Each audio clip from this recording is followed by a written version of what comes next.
കേരളത്തിലെ അസംഘടിതരായ മനുഷ്യരുടെയും ദുർബലരുടെയും കണ്ണീരും വിയർപ്പും അവഗണിച്ചുകൊണ്ടാണ് പിണറായി സർക്കാർ മുന്നോട്ടു പോകുന്നതെന്ന് മുസ്ലിം ലീഗ് ജില്ലാ vice president CH Rasheed.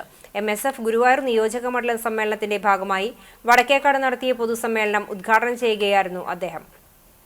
Nayarangadi PCM Plaza ഓഡിറ്റോറിയത്തിന് സമീപത്തു നിന്നും ആരംഭിച്ച വിദ്യാർത്ഥി റാലിക്ക് ശേഷമാണ് പൊതുസമ്മേളനം ആരംഭിച്ചത്. മുസ്ലിം ലീഗ് ഗുരുവായൂർ നിയോജകമണ്ഡലം പ്രസിഡന്റ് RP ബഷീർ പതാക കൈമാറിക്കൊണ്ട് വിദ്യാർത്ഥി റാലി ഫ്ളാഗ് ഓഫ് ചെയ്തു.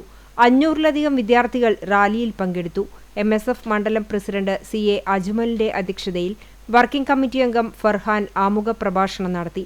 മണ്ഡലം സെക്രട്ടറി CK നജാഫ് സ്വാഗതം പറഞ്ഞ പരിപാടിയിൽ അൻവർ സാദത്ത് മുഖ്യപ്രഭാഷണം നടത്തി. Vadakkekad panchayat president NMK Nabeel, member Sreedharan Makkalikkal, തടാകം Kunjumuhammad Haji, RV Abdurahim, Arif Palayur, Jafar Sadiq, RP Basheer, KK Hamsakutty, Zainul Abid തുടങ്ങിയവർ പങ്കെടുത്തു. വടക്കേക്കാട് സോഷ്യൽ എംപവർമെന്റ് സെന്ററിൽ നടക്കുന്ന പ്രതിനിധി സമ്മേളനത്തോടുകൂടിയാണ് നിയോജകമണ്ഡലം സമ്മേളനം സമാപിക്കുക.